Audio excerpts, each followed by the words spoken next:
¿Alguna vez te ha pasado que escuchas hablar a un político y dices, oye, no es tan malo, hasta me cae bien? Y sí, puede haber algunos que parezcan agradables y que hasta te sientas identificado con ellos, que los veas como una figura paterna, como un abuelito o como alguien duro que va a hacer su chamba como debe de hacerlo. Pero ¿qué pasa cuando te das cuenta que detrás de esa fachada, de esa imagen que tiene, resulta que tiene a medio Internet controlado, a los medios comprados y a la oposición con miedo de hablar? Pues sí, bienvenidos a la era de los autócratas informacionales. Los dictadores 3.0, la versión millennial y Gen Z friendly, con manual de relaciones públicas y un community manager que les dice cuándo sonreír. Y también bienvenidos a Entre Grillos. Por cierto, como fecha tentativa, la próxima semana, el próximo miércoles 15 de octubre, estoy pensando en hacer un live en el que participen solo los seguidores más fieles de Entre Grillos y pues vamos a platicar con ustedes,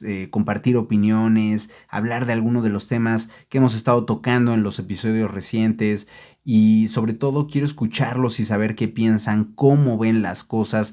Y acuérdense que no tienen que ser expertos en nada, o sea, todos tenemos opiniones sobre cómo van las cosas, si van bien, si van mal. Entonces quisiera escucharlos aquí. Si quieren unirse, métanse al grupo de Telegram para que ahí puedan recibir toda la información. Ya saben, la liga está en la descripción de este episodio.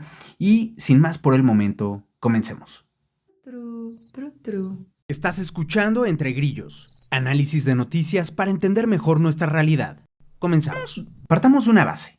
Cuando escuchamos la palabra dictadura, lo primero que nos puede venir a la cabeza, ¿qué es? Seguramente algo como tanques, soldados, censura abierta, violenta, gente desaparecida y pues por ahí para quedar con la caricatura, el bigote sospechoso en algún retrato oficial. Eso es la pintura de un dictador clásico, pero resulta que los tiempos han cambiado y con ello también los dictadores. Hoy los nuevos autócratas no necesitan hacer esa clase de cosas, o al menos no todo el tiempo, porque sencillamente no les conviene. Lo suyo es otra cosa, lo suyo es la manipulación informativa. Y ese es justamente el concepto que el economista Sergei Guriev y el politólogo Daniel Treisman acuñaron, definieron como informational autocracy, un tipo de autoritarismo que sobrevive no porque aterroriza, sino porque convence.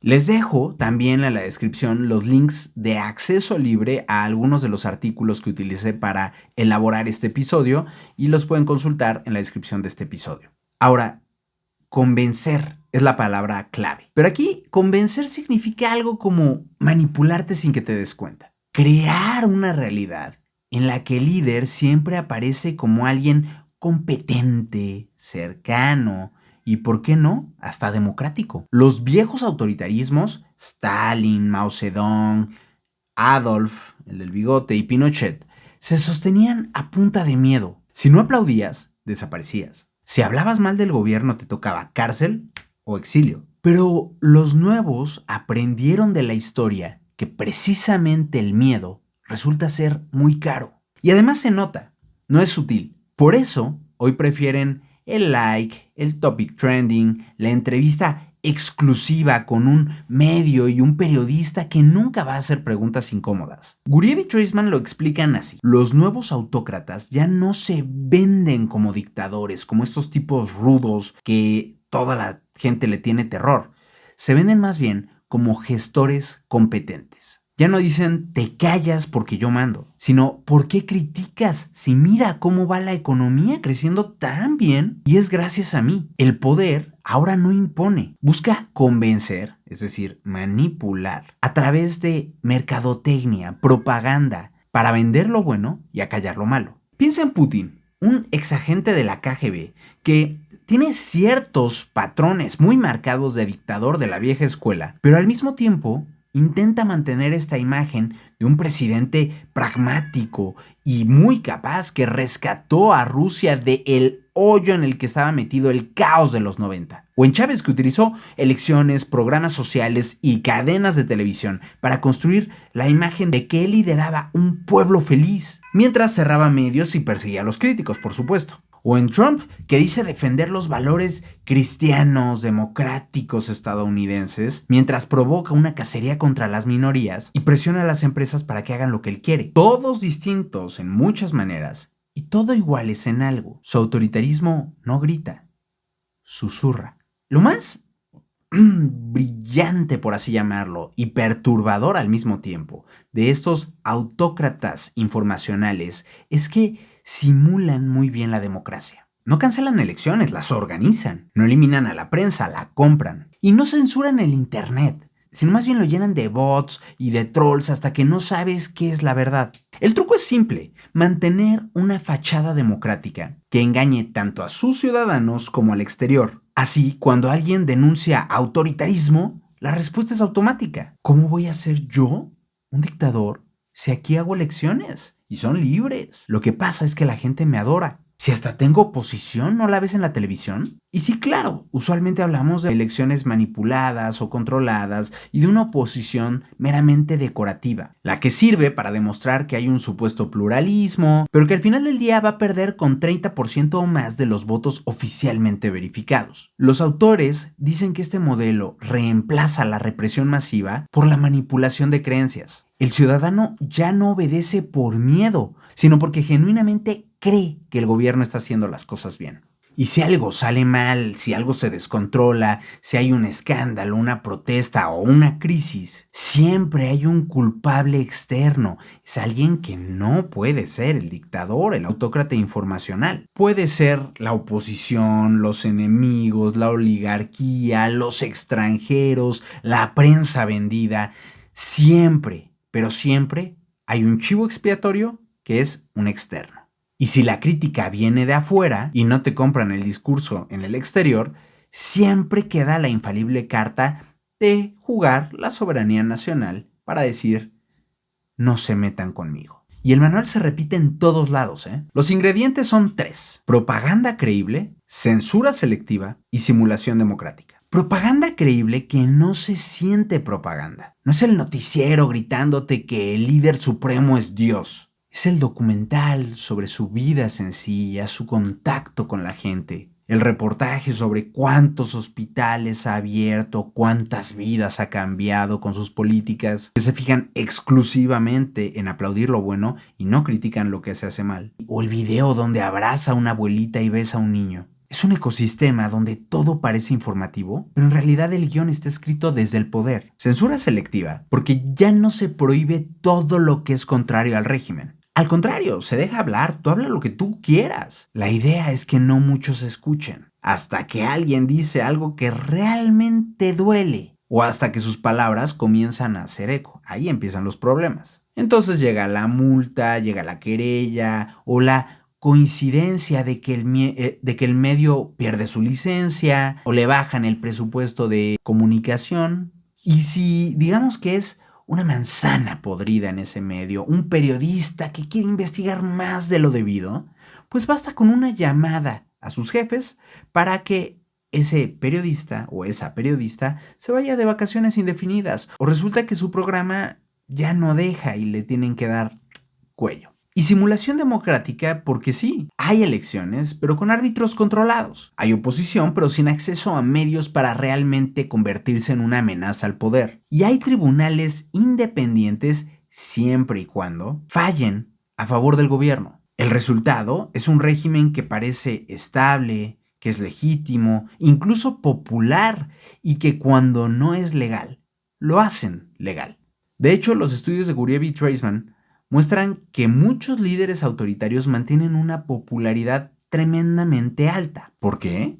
Pues porque la gente cree que son eficaces. Y recuerden, usualmente los políticos no son ni muy buenos ni muy malos. Hay cosas que hacen bien y hay cosas que hacen mal. Pero el tema es que aquí dejamos de ver por completo lo que se hace mal. Todo parece ser tremendamente bien hecho. Y lo irónico es que incluso la población más educada puede tardar años en entender que está siendo víctima de un engaño. Hay una parte interesante en estos estudios. Compararon decenas de países y descubrieron que en las autocracias informacionales, los ciudadanos con una menor educación son los que están más convencidos de que viven en una democracia. Sí, aunque no haya prensa libre, ni oposición real, ni contrapesos. Mientras tanto, y ojo aquí, las élites informadas, y aquí hablamos principalmente de periodistas, académicos, activistas, sí saben lo que pasa, pero la mayoría están cooptadas, censuradas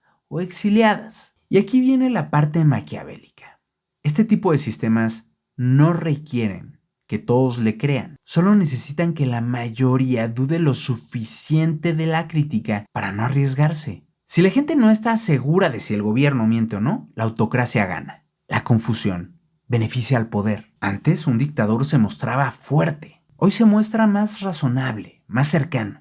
Ya no necesitan un uniforme militar todo el tiempo, aunque a veces lo siguen usando, pero siempre recaen en un carisma para comunicarse o cuando este falta, en un teleprompter enfrente y todo un equipo de comunicación detrás. Guriev y Treisman nos enseñan en sus estudios cómo es que la violencia visible ha caído drásticamente. Los dictadores tienen menos presos políticos, menos masacres y menos torturas. No porque se hayan vuelto benevolentes, sino porque aprendieron que la sangre pública trae mala prensa. Un asesinato escandaloso puede acabar con la narrativa de un líder eficiente. Por eso, hoy la represión se disfraza. Acoso judicial, campañas de difamación, leyes anti-fake news, censura algorítmica, auditorías fiscales selectivas contra los incómodos, mecanismos limpios, burocráticos y perfectamente legales. No hay cadáveres en las calles, solo expedientes sellados y contratos de publicidad gubernamental para los que se portan bien. La dictadura contemporánea se disfraza de influencer y habla de moralidad, porque aprendieron a usar muy bien las herramientas del mundo moderno. Redes sociales para moldear percepciones, Big Data para segmentar mensajes, algoritmos para amplificar lo que les conviene, y ciudadanos cansados de un mundo en un completo estado de crisis que ya no distinguen la información de la propaganda en un mar de datos. Además, la represión brutal genera sanciones, costos económicos, aislamiento internacional. En cambio, la manipulación informativa es rentable, es mucho más barata y es hasta exportable. Y sobre todo funciona porque apela a una necesidad humana básica, querer creer que estamos bien. ¿Qué mejor sería que estar diciendo que todo va de maravilla, no? Imaginen despertar y decir, hoy estamos mejor que ayer y peor que mañana porque mañana vamos a estar mucho mejor y así todos los días porque esto va viento en popa para arriba. Qué mejor, ¿no? Nos sentiríamos y tal vez hasta estaríamos más motivados. Pero ¿qué pasa cuando eso no es verdad? Y sobre todo cuando se puede cambiar. Pero es más cómodo pensar que las cosas no están mal, que aceptar que vivimos en una simulación de una democracia. Ahora, no todos los autócratas informacionales se parecen o son idénticos. Algunos compran lealtades, otros censuran o de plano matan. Unos son más suaves, otros son más duros, más descarados. Por ejemplo, en Marruecos optaron por cooptar a las élites, comprar a medios críticos o integrarlos al aparato estatal. Irán, en cambio, se apoya más de censura dura, de bloqueos y de un control religioso férreo. Luego, en cambio, está Singapur, donde Lee Kuan Yew creó el prototipo perfecto. Eficiencia, crecimiento, muy poca violencia visible, lo que algunos llaman un buen dictador, pero la prensa está domesticada y la oposición es simbólica. No hay alternativas. ¿Y qué pasa cuando el modelo deja de poder adaptar los cambios que necesita el país? Ahí empiezan los problemas porque no tienes mecanismos que naturalmente los vayan incorporando al sistema. Al final del día tenemos distintas recetas, pero un mismo resultado: estabilidad sin libertad. Los autores incluso muestran que algunos países mixtos como Turquía o Hungría pueden deslizarse entre fases, porque cuando la manipulación ya no basta, reaparece la represión abierta. El disfraz democrático se termina por caer. Y eso es clave. Los regímenes informacionales son estables mientras su propaganda sea creíble. Pero cuando dejan de serlo, el sistema saca los colmillos. ¿Por qué debemos de estar alertas ante este fenómeno? Bueno, de entrada porque este tipo de autoritarismo no parece autoritarismo. No llega con botas o rifles, sino con encuestas y likes. No te encierra, te distrae, te inunda en un mar de distracciones. Y mientras te entretienes, destruye lentamente los pilares de la democracia. La libertad de prensa, para empezar, porque ya no tiene que matar al periodista. Simplemente basta con quitarle el puesto para dejárselo a un influencer a modo. La independencia judicial, porque ya no hace falta amenazar abiertamente a los jueces. Se les ajusta el presupuesto o se les tiene bajo un tribunal que los tiene bien vigilados. La oposición a la que ya no hace falta encarcelar. Algunas veces basta hasta con ridiculizar. Y la verdad porque ya no se prohíbe, solo se disuelve entre miles de medias verdades y mentiras. Y lo peor es que cuando alguien advierte, hey, esto es autoritarismo, la respuesta es siempre la misma. ¡Exagerados! ¿Cómo va a ser esto una dictadura si puedes tuitearlo libremente? Claro, puedes tuitearlo, solamente que el algoritmo no lo va a mostrar. Yo queriendo justificar por qué tenemos tan malos views, pero bueno. Aquí entre nos, yo justificando por qué Entre Grillos tiene tan malos views. Esa es la magia oscura del autoritarismo informacional. Te deja hablar, pero se asegura que nadie te escuche. Guriev y Treisman mencionan y estudian casos tan variados como los de Putin, Chávez, Orbán, Mahathir, Correa o Fujimori. Y yo menciono particularmente el de Trump. Todos diferentes, pero con el mismo patrón. Usan las reglas de la democracia para destruirla desde dentro. Un poco de elecciones, un poco de patriotismo, una pizca de enemigos imaginarios por allá y listo, tienes el cóctel perfecto de popularidad y control. Fujimori y su asesor Montesinos lo hicieron antes que nadie en los 90. Compraron canales de televisión, manipularon los noticieros y montaron una democracia de utilería. La violencia quedó atrás, pero la mentira se profesionalizó. Fue el primer experimento exitoso de lo que hoy es un modelo global. Y la duda es, ¿cómo lo paramos? Y es una buena pregunta, ¿no? Si no hay tanques, si no hay una censura total, si no hay una represión abierta, es más difícil unir a la gente, es más difícil irse a juntar 100,000 personas que protesten y se manifiesten en la Plaza Nacional. ¿Cómo se combate algo tan invisible? Los mismos Guriev y Treisman, sin escribir un manual revolucionario, eso sí, sugieren varias claves sobre cómo resistir a este tipo de autocracias. Ahí les van 4 puntos. Expandir la élite informada, porque mientras más gente tiene acceso a más educación, medios libres y a pensamiento crítico, más caro se vuelve manipularlos. La modernización, cuando no está secuestrada por el régimen, se vuelve su enemigo natural. Segundo, hacer visible la represión. Estos gobiernos sobreviven mientras te convencen que son civilizados. Pero cuando expones públicamente sus abusos, vas erosionando hasta destruir su imagen de competencia. Y todo empieza con un caso mediático, una filtración, una investigación viral. Pueden hacer mucho más daño que 1000 protestas silenciosas. Tercero, crear atención mediática. Porque en un entorno saturado de ruido, el antídoto es la atención constante. Si la gente vuelve a mirar con cuidado a los puntos críticos, la manipulación pierde su eficacia. Por eso estos gobiernos invierten tanto en distraerte. Piensen en Trump sacando un escándalo tras otro y hoy se pelea con México y mañana con China y luego los aranceles y luego los migrantes y ICE y Epstein y esto y aquello. Todo el tiempo te está intentando distraer, inundar en un mar de información para que te canses y termines por no mirar nada, por no creer nada. Y 4, construir medios y redes independientes, aunque sean pequeños, o ayudar a impulsar a aquellos que ya existen. Porque en un mar de propaganda, cada espacio libre cuenta. No se trata solo de grandes canales, sino de periodistas, artistas, activistas, comunidades digitales que produzcan y difundan información no filtrada por el régimen. Y aquí, ojo, porque hay un error muy común que puede costar muy caro.